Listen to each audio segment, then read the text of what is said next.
बिस्मिल्लाहिर्रहमानिर्रहीम। अस्सलाम वालेकुम student, welcome to the online class 7 subject mathematics unit number 1 sets exercise number 1.4 question 1 part 1 3। Okay, तो student today we are starting our new exercise that is exercise number 1.4 और exercise number 1.4 is about Venn diagram. तो आज हम पढ़ेंगे कि Venn diagram क्या होता है। ठीक हो गया स्टूडेंट, तो हम स्टार्ट करते हैं। Okay, Venn diagram. Now we shall illustrate the concept of sets with the help of Venn diagram. ठीक हो गया। Union, intersection, difference and complement of set can be explain easily with the help of Venn diagram. This is diagram is use represent by circle and universal set is represent by the rectangle. अच्छा जी, Venn diagram होता क्या है? Basically Venn diagram आपके पास sets को represent करने के लिए ग्राफिकल रिप्रेजेंटेशन ऑफ सेट्स होता है। ठीक है, यहाँ पे तो उन्होंने डेफिनेशन नहीं दी, लेकिन Venn diagram basically graphical representation of sets होती है। उसको हम उसमें ग्राफ में मतलब हमारे पास एक रेक्टेंगुलर बॉक्स होता है और उसमें हमारे पास सेट्स, हम उसमें सेट्स को डिनोट करते हैं विद सर्कल। ठीक हो गया। जैसे यहाँ पे इन्होंने कहा ना कि diagram set usually represent by a circle and universal set by a rectangle. यानी कि आपके पास जैसे कि ये है ना, एक रेक्टेंगल है और इसमें ये सर्कल गिवन है, सेट्स को रिप्रेजेंट करें ये सर्कल। ठीक हो गया स्टूडेंट्स, तो ये हो गया वेन डायग्राम। अब क्या है वेन डायग्राम? अब वेन डायग्राम जब जैसे कि हमने पीछे देखें यूनियन फाइंड किया, इंटरसेक्शन फाइंड किया, डिफरेंस, कॉम्प्लीमेंट, अब ये तमाम चीज़ें हम सॉल्व करेंगे यूजिंग, इसको हम शो करेंगे वेन डायग्राम के थ्रू। ठीक है, क्वेश्चन को सॉल्व करके फिर वेन डायग्राम उसके लिए हम ड्रा करेंगे। अब एक एग्जांपल के थ्रू मैं थोड़ा सा आपको तमाम चीज़ें एक्सप्लेन कर देती हूँ इस क्वेश्चन से रिलेटेड, ताकि आपको ईजी रहे, आपको समझ आए कि हाँ कहाँ पे हमने किस तरीके से डायग्राम बनाना है, क्योंकि हर एक सिचुएशन के लिए डिफरेंट ग्राफ है। अब देखिए एग्जाम्पल है U 1 2 3 4 5 6 and A and B are any subset of U. Draw Venn diagram of A union B intersection B, A given B and B given A. When A is subset of B, B is subset of A and B are disjoint set, A and B are overlapping sets. Solution क्या है? Venn diagram of union. Okay.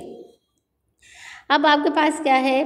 सबसे पहले आपके पास है ए subset of B, यानी कि ए के elements B में मौजूद हैं। ए के जो एलिमेंट्स है वो सारे बी में मौजूद हों, तो हम क्या कहते हैं? ए सबसेट है बी का। तो अब देखिए जब हम इसका यूनियन ले लेते हैं 1 2 3 2 3 4 5 का, तो कंबाइन किया तो हमारे पास क्या आ गया? 2 3 4 5। अच्छा जी, अब यूनियन के लिए सबसेट के लिए हमारा ग्राफ कैसे बनेगा? ठीक है, वेन डायग्राम कैसे बनेगी? अब वेन डायग्राम जब सबसेट होंगे तो आपके पास क्या होगा?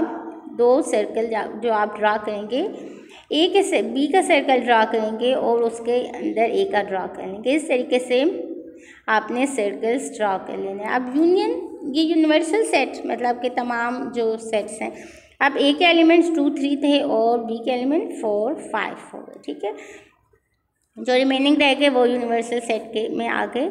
अब आपके पास क्या है? यूनिवर्सल यूनियन ले लिया, यानी कि कंबाइन कर लिया। तो कंबाइन कर लिया इसका मतलब हम ए और बी दोनों को शेड कर देंगे। ठीक है, ए और बी दोनों को शेड कर देंगे। अब नेक्स्ट क्या है? When B is the subset of A, यानी कि B is the subset of A, कि बी के एलिमेंट्स ए में मौजूद हों। 1 2 3 देखें, 1 2 3 ए में मौजूद है। अब ए यूनियन बी ले लेते हैं। अब यहाँ पे इन्होंने वेन डायग्राम उसी तरीके से बना लिया। अब क्या किया? बी के सर्कल को ए के सर्कल के अंदर ड्रा कर दिया और इसी तरीके से कंबाइन करने के बाद जो एलिमेंट्स आगे कंबाइन कर लिया तो हमारे पास तमाम शेड आ गए, क्योंकि ए यूनियन बी, ए और बी के एलिमेंट्स कंबाइन करें तो यूनिवर्सल सेट आ जाता है, इसलिए हमने तमाम दोनों सर्कल्स को ड्रा शेड कर लिया। अच्छा जी, when A and B are disjoint set. Disjoint अभी हमने आपको बताया डिसजॉइंट सेट क्या होता है, जब हम उनका इंटरसेक्शन लें तो हमारे पास एम्प्टी सेट आ जाए। ठीक है, लेकिन यहाँ पे अब देखिए क्या कह रहे हैं? A union B. अच्छा जी, और दूसरी बात ये हमारे पास डिसजॉइंट सेट, हम ए और बी डिसजॉइंट सेट कब कहते हैं? जब ए और बी के दोनों के एलिमेंट्स डिफरेंट होते हैं। ठीक है, तो हम उनको ऐसे ही कह देते हैं कि ये डिसजॉइंट सेट है विदाउट फाइंडिंग इंटरसेक्शन। ठीक है, हमें समझ पाया, अगर दोनों के एलिमेंट्स डिफरेंट है तो इट्स मीन वो डिसजॉइंट सेट्स आएंगे। अब इनका यूनियन लिया तो 1 2 3 4 5 6 आ गया। अब डिसजॉइंट सेट्स होंगे तो उनके सर्कल सेपरेट ड्रा हो जाएंगे, ठीक है, यानी कि दोनों के एलिमेंट डिफरेंट है तो सर्कल डिफरेंट ड्रा होंगे और यूनियन में दोनों को शेड कर देंगे। ओवरलैपिंग सेट कौन से कि आपके पास कोई भी मतलब एलिमेंट्स ए और बी में एलिमेंट्स जो हैं कुछ कॉमन हो तो वो ओवरलैपिंग सेट कहलाता है। तो हमने क्या कर लिया, अब ये दोनों इंटरसेक्ट करेंगे, ठीक है, यानी कि इसमें अब ओवरलैप कर रहे हैं, इसका मतलब है कि कुछ एलिमेंट्स इनमें मौजूद हैं जो कि दोनों में है, तो हम दोनों सर्कल को इस तरीके से ड्रा कर लेते हैं, ठीक है। और इसमें ये जो आपके पास ये कॉमन पॉइंट्स आ जाते हैं इस यहाँ पे जहाँ पे ये इंटरसेक्ट कर रहे हैं, इंटरसेक्टिंग बना देते हैं दोनों सर्कल्स को। अच्छा जी, अब वेन डायग्राम ऑफ इंटरसेक्शन, अब इंटरसेक्शन की बात आ गई, यानी कि इंटरसेक्ट अभी हमने यूनियन किया था, अब इंटरसेक्शन मीन कॉमन पॉइंट्स। अब ये इंटरसेक्शन बी क्या था 1 2 आ गए, यानी कि हमने सिर्फ ए को शेड कर दिया। अभी ए इंटरसेक्शन बी इंटरसेक्शन है बेसिकली यहाँ पे। अच्छा जी, अब आपके पास क्या है,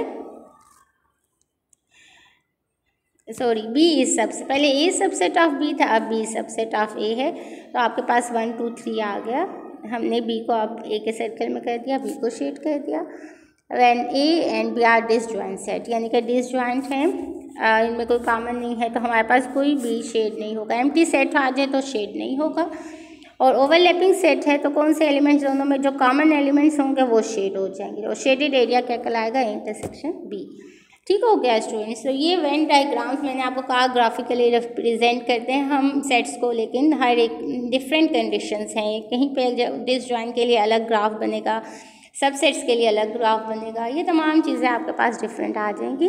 अब स्टार्ट करते हैं exercise number 1.4 question number 1। If U is equal to 1 2 3 up to 10 then find A union B and A intersection B in each of the following cases and draw their Venn diagram.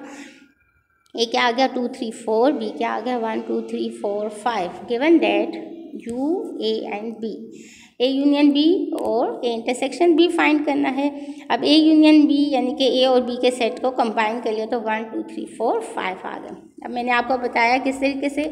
अब ये देखिए आपके पास क्या है 2 3 4, यानी कि A B का subset है। तो हमने कौन सा वाला अभी मैंने आपको बताया भी था इंट्रोडक्शन में, जब सबसेट हों तो हम दोनों सर्कल को इकट्ठा ड्रा कर लेते हैं, ठीक है ना, एक सर्कल को दूसरे सर्कल। अब जबकि ए सबसेट है बी का तो हमने ए के सेट को पहले बी का ड्रा कर लिया सेट और उसके अंदर ए का ड्रा कर लिया।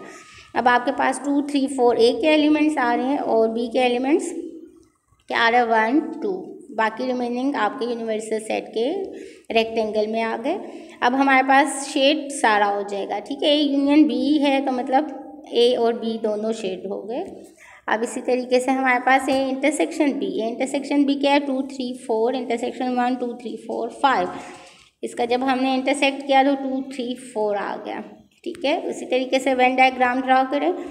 अब हमारे पास सिर्फ ए शेड होगा, इंटरसेक्शन यानी कॉमन पॉइंट्स आपके पास क्या है 2 3 4, तो इसलिए सिर्फ ए शेड हो गया। अब इसी तरीके से इसका पार्ट 3 है 1 3 5 7 9, B is equal to 2 3 5 7। A union B ले 1 2 3 4 अप टू 10। अच्छा जी, यूनियन आप देखें, सॉरी यहाँ पे पहले चेक कर लेते हैं हम कि ये कौन सा सेट है। देखिए अब 1 2 3 5 7 2 3 5 7। अब ये देखें आपके पास 3 5 और 7, यहाँ पे भी है 3 5 और 7, यहाँ पे भी है। इसका मतलब है ये कौन सा सेट है, ये कहलाता है आपके पास ओवरलैपिंग सेट। अब इसके लिए वेन डायग्राम हम कैसे बनाएंगे, ओवरलैपिंग सेट्स, ठीक है। ओवरलैपिंग सेट हमारे पास हमने इस तरीके से मैंने आपको बताया ना कि हम इसका ग्राफ बना लेते हैं और शेड कर लेते हैं प्रॉपर इस तरीके से। इंटरसेक्ट ओवरलैपिंग हमेशा आपके पास इंटरसेक्ट की फॉर्म में आ गई, यानी दोनों सर्कल इंटरसेक्ट कर रहे होंगे 3 5 7 1 4 2। अब शेड यूनियन की बात आई तो दोनों सेट शेड हो जाएंगे। इसी तरीके से intersection B 1 3 5 7 9 union 2 3, sorry it is intersection, you can, this is intersection, okay। तो अब आपके पास क्या है ए इंटरसेक्शन बी, यानी कि ए और बी में कॉमन एलिमेंट्स क्या आने 3 5 7 3 5 7 सर्कल ड्रा कर लिया हमने, रेक्टेंगल ड्रा कर लिया 1, 9 और ए के एलिमेंट्स और बी के एलिमेंट्स, लेकिन जो कॉमन थे दोनों में उनको हमने इधर इंटरसेक्टिंग में लिख लिया 3, 5, 7। तो इस तरीके से इंटरसेक्शन बी आपके पास आ गया, इसको हमने शेड कर लिया। तो स्टूडेंट आपको समझ आ गई how we draw Venn diagram. Venn diagram ने आपके पास सिर्फ पार्ट 1 और पार्ट 3 गिवन था, आपके सिलेबस में मेंशन है, तो मैंने आपको दोनों पार्ट्स करवा दिए और एग्जाम्पल में मैंने आपको तमाम चीज़ें समझा दी। ठीक है, डिसजॉइंट के बारे में भी बता दिया। अभी हमने जो क्वेश्चन किए हैं एक सबसेट का किया है और ओवरलैपिंग का किया है। ठीक हो गया स्टूडेंट, तो kindly do neat and clean work and complete your all the work. Okay, thank you, best of luck.